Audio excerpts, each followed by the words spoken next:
अपने खूबसूरत डिंपल की वजह से डिंपल गर्ल के नाम से जानी जाने वाली प्रीति जिंटा ने कई सालों तक अपनी हसीन अदाओं और अपनी चुलबुली अदाकारी से लोगों को एंटरटेन किया है। लेकिन इस खूबसूरत अदाकारा की जिंदगी में फिल्मों से ज्यादा कंट्रोवर्सीज हुई हैं और उन्हें कंट्रोवर्सी क्वीन भी कहा जाता है। फिर वो चाहे किसी लड़ाई झगड़े की कंट्रोवर्सी हो या फिर उनके लव और अफेयर्स की कंट्रोवर्सीज हो, किसी गोरे अदाकार के साथ फाहिश वीडियोस और तस्वीर का लीक होना हो या फिर अपने ही वॉशरूम में नहाते हुए की वीडियो लीक होने की कंट्रोवर्सी। आज के वीडियो में हम आपको प्रीति जिंटा की ऐसी ही कई कंट्रोवर्सीज से रूबरू करवाएंगे और उनकी जिंदगी के कई ऐसे पहलू बताएंगे जो यकीनन आप पहले नहीं जानते होंगे। सो वीडियो को एंड तक जरूर देखें और अगर अभी तक वीडियो को लाइक नहीं किया तो जल्दी से लाइक कर दें और चैनल को सब्सक्राइब करके घंटी के निशान को दबा दें। Number 1,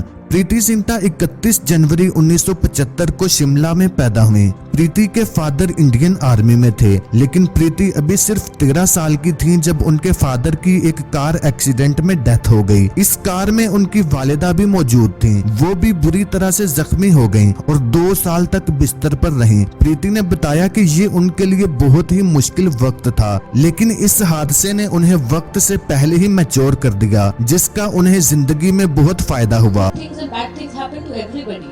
It's not how hard you fall, but it's how you get up when you fall. So I think these are important things and these are things that are personal to each person. Number 2, Preity Zinta पहली मर्तबा एक chocolate के add में नजर आईं। दरअसल वो अपनी एक दोस्त के साथ पार्टी पर गई थी और वहीं पर उन्हें किसी डायरेक्टर ने नोटिस किया और उन्हें काम की ऑफर की। इसी तरह वो एक मर्तबा अपनी एक फ्रेंड को कंपनी देने के लिए गई थी। दरअसल उनकी वो दोस्त किसी फिल्म के लिए ऑडिशन देने गई थी और प्रीति वैसे ही अपनी दोस्त को कंपनी देने के लिए साथ चली गयी। वहाँ उन्हें शेखर कपूर ने नोटिस किया और उन्होंने प्रीति जिंटा को भी ऑडिशन देने का कहा। प्रीति उन्हें इतनी पसंद आई कि उन्होंने फौरी तौर पर प्रीति को सिलेक्ट कर लिया। उसके बाद प्रीति हमें नजर आई फिल्म दिल से में शाहरुख खान के अपोजिट। प्रीति की पहली ही फिल्म कामयाब हो गई और उनका करियर चल पड़ा और उन्होंने चोरी चोरी चुपके चुपके, मिशन कश्मीर, दिल चाहता है, संघर्ष और वीर ज़ारा जैसी कई सुपरहिट फिल्मों में काम किया। नंबर 3, सलमान खान और प्रीति जिंटा के दरमियान अब भी काफी गहरी दोस्ती है, लेकिन जब वो दोनों फिल्म चोरी चोरी चुपके चुपके में एक साथ काम कर रहे थे तो तब उनके दरमियान सिर्फ दोस्ती नहीं थी बल्कि दोस्ती से बढ़कर कुछ था। दोनों के दरमियान प्राइवेट मुलाकातें भी हुआ करती थीं। ये रिलेशनशिप तब मंजरे आम पर आया जब सलमान खान की एक्स गर्लफ्रेंड ऐश्वर्या राय ने एक टेप रिकॉर्डिंग मीडिया के सामने पेश की। इस टेप रिकॉर्डिंग में सलमान खान प्रीति जिंटा के साथ अपने नाजायज रिश्तों का जिक्र कर रहे थे। माना जाता है कि ऐश्वर्या राय और सलमान खान के ब्रेकअप में प्रीति जिंटा का भी काफी हाथ था, क्योंकि वो चुपके से सलमान खान को डेट करने लग गई थी। नंबर 4, प्रीति जिंटा को पहली फिल्म में काम मिलने के पीछे भी एक लंबी लेकिन दिलचस्प कहानी है। आप जानकर हैरान होंगे कि काम हासिल करने के लिए प्रीति जिंटा शेखर कपूर के बिस्तर तक गई थी, जबकि शेखर कपूर प्रीति जिंटा से 30 साल एज में बड़े थे। हुआ कुछ यूं कि जब प्रीति ने ऑडिशन दिया तो उसी वक्त शेखर प्रीति की तरफ फिसल गए और उन्होंने नजदीकियां बढ़ाना शुरू की और बदले में फिल्मों में काम दिलाने की ऑफर की। पहले शेखर कपूर प्रीति जिंटा को तारा रंपम नाम की मूवी से ऋतिक रोशन के साथ लॉन्च करने वाले थे, लेकिन किसी तरह से ये फिल्म नहीं बन पाई और फिर शेखर कपूर ने अपने एक दोस्त डायरेक्टर मणि रत्नाम से रिक्वेस्ट की कि वो प्रीति को अपनी फिल्म में काम दें और यूं उन्हें मणि रत्नाम ने अपनी पहली फिल्म दिल से में कास्ट किया। प्रीति और शेखर कपूर एक लंबे अरसे तक एक दूसरे को डेट करते रहे और प्रीति जिंटा अपने खूबसूरत जिस्म से शेखर को खुश करती रही। आप जानकर हैरान होंगे कि उस वक्त प्रीति जिंटा अभी सिर्फ 22 साल की नौजवान लड़की थी, जबकि शेखर कपूर उस वक्त 52 साल के थे। और ये बिल्कुल भी ढकी छुपी बातें नहीं हैं, क्योंकि ये सब बातें शेखर कपूर की बीवी सुचित्रा कृष्णमूर्ति मूर्ति ने खुद बताई थी। उन्होंने बताया कि प्रीति की वजह से ही शेखर ने उनको भी तलाक दी थी। आपको बता दें कि 2007 में शेखर ने अपनी बीवी को भी तलाक दे दी थी और उसके पीछे प्रीति जिंटा को ही माना जाता है। लेकिन जल्द ही जब ये किस्से मंजरेआम पर आए तो दोनों ने ब्रेकअप कर लिया। नंबर 5, अपने मॉडलिंग और शुरुआती दिनों में Preity Zinta model mark Robinson के साथ भी रिलेशनशिप में थी और उसके साथ भी प्रीति जिंटा के जिस्मानी ताल्लुकात थे, क्योंकि दोनों 2 साल तक लिव इन रिलेशनशिप में भी रहे। यानी 2 साल तक वो एक ही फ्लैट में बगैर शादी के मियां बीवी की तरह रहे।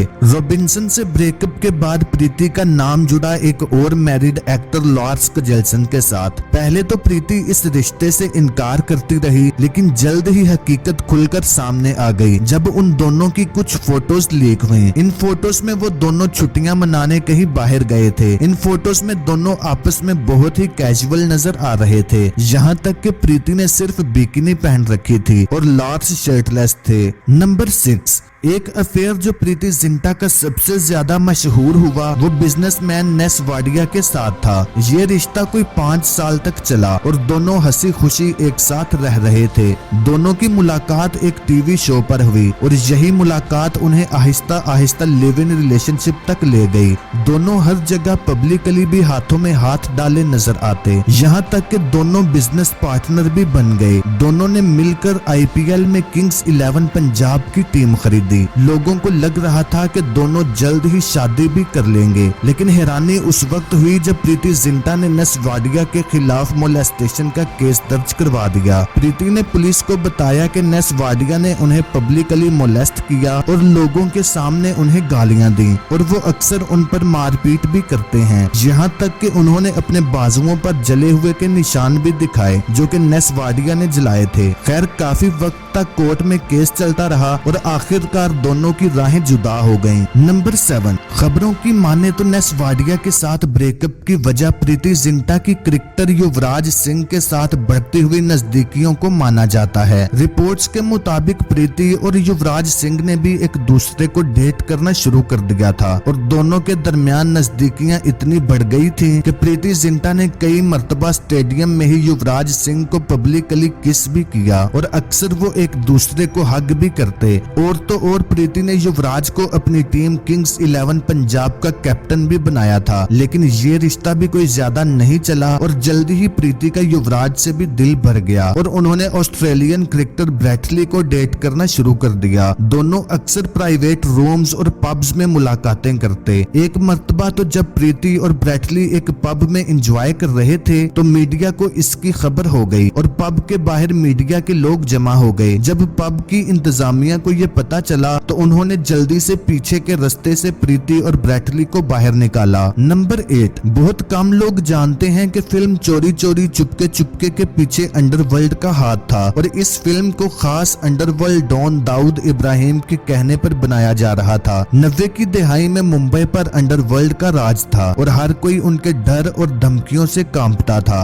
दाऊद ने सलमान खान को बड़े एक्टर्स के साथ मिलकर ये फिल्म बनाने का हुक्म दिया। सलमान खान ने कोशिश करके प्रीति जिंटा और रानी मुखर्जी को भी अपने साथ मिला लिया। उस वक्त प्रीति जिंटा को भी भत्ता और हफ्ता देने की धमकियां मिल रही थी और फोन कॉल पर दाऊद का नाम लेकर उनसे 50 लाख रुपए मांगे जा रहे थे, लेकिन जल्द ही इसकी खबर मुंबई पुलिस को हो गई और पुलिस ने फौरन कार्रवाई की। पुलिस के सामने सब एक्टर्स ने तस्लीम किया कि वो दाऊद के डर से मजबूर थे, लेकिन कोर्ट में जाकर सब अपने बयान से मुकर गए। लेकिन प्रीति जिंटा अपने बयान पर डटी रही, जिसकी वजह से दाऊद के आदमियों को सजा भी हो गई। अदालत ने प्रीति जिंटा को सख्त सिक्योरिटी और 2 महीने अंडरग्राउंड रहने का मशवरा दिया। उनकी इस बहादुरी पर उन्हें माइंड ऑफ स्टील का अवार्ड भी दिया गया। नंबर 9, इस वाक़े के कुछ ही दिन के बाद प्रीति जिंटा की एक वीडियो वायरल हुई जिसमें वो अपने वॉशरूम में नहा रही थी। ये कोई 13 मिनट लंबी उनके नहाते हुए की वीडियो थी। इस वीडियो के आते ही मीडिया पर हलचल मच गई। रिपोर्ट्स के मुताबिक मुताबिक इसके पीछे भी अंडरवर्ल्ड का हाथ था। जब वो प्रीति को जान से नहीं मार पाए तो उन्होंने इस तरह से बदनाम करके बदला लेने की कोशिश की और प्रीति को इशारा दिया कि उनके हाथ इतने लंबे हैं कि वो उनके घर और वॉशरूम तक भी पहुंच सकते हैं। नंबर 10, तमाम तर टेम्पररी रिलेशनशिप से तंग आ चुकी प्रीति जिंटा अब एक ऐसे आदमी की तलाश में थी जो उनके साथ हमेशा रहे और यूं उन्होंने जेनी गुडेनफ को एक लंबा अरसा डेट करने के बाद 2016 में शादी कर ली। जेनी भी एक बहुत ही मशहूर बिजनेसमैन है और उनका होटल्स का बिजनेस है। नंबर 11, नेस्वाडिया से ब्रेकअप के बाद प्रीति जिंटा के माली हालात काफी खराब हो गए और उन्हें फाइनेंशियल क्राइसिस का सामना करना पड़ा। उन्हें हर बिजनेस में लॉस हो रहा था, यहाँ तक कि उन्होंने एक फिल्म भी प्रोड्यूस की जिसका नाम इश्क इन पेरिस था। इस फिल्म में उन्होंने एक यंग एक्टर को कास्ट किया और कई सालों बाद दोबारा से इस फिल्म में शूटिंग की ताकि वो इस फिल्म से कमाई करके अपने हालात ठीक कर सकें। चूंकि सलमान खान और प्रीति जिंटा के दरमियान अच्छी दोस्ती है तो सलमान खान ने भी इस फिल्म को काफी प्रमोट किया, लेकिन उसके बावजूद ये फिल्म फ्लॉप हो गई और लोगों को अट्रैक्ट करने में नाकाम रही। इस फिल्म के फ्लॉप होने से प्रीति के हालात मजीद बिगड़ गए, यहाँ तक कि इस फिल्म के डायरेक्टर और राइटर को भी पैसे देने के लिए उनके पास कुछ नहीं था और डायरेक्टर और राइटर ने उन पर धोखे और फ्रॉड का केस भी करवा दिया। इन मुश्किल हालात में दोबारा से सलमान खान ने उनकी मदद की और उन्हें लोन दिया ताकि वो स्टेबल हो सके। आज वो बिल्कुल स्टेबल हैं और अपने शोहर के साथ अच्छी जिंदगी गुजार रही हैं। तो नाज़रीन, अब तक के लिए इतना ही। उम्मीद करता हूँ आपको ये वीडियो पसंद आई होगी। अगर आपको ये वीडियो अच्छी लगी तो वीडियो को लाइक और शेयर जरूर करें और मजीद ऐसी ही वीडियोस देखने के लिए मेरे इस चैनल को सब्सक्राइब करके घंटी के निशान को दबा दें ताकि नई आने वाली वीडियोस आपको बर वक्त मिलती रहें।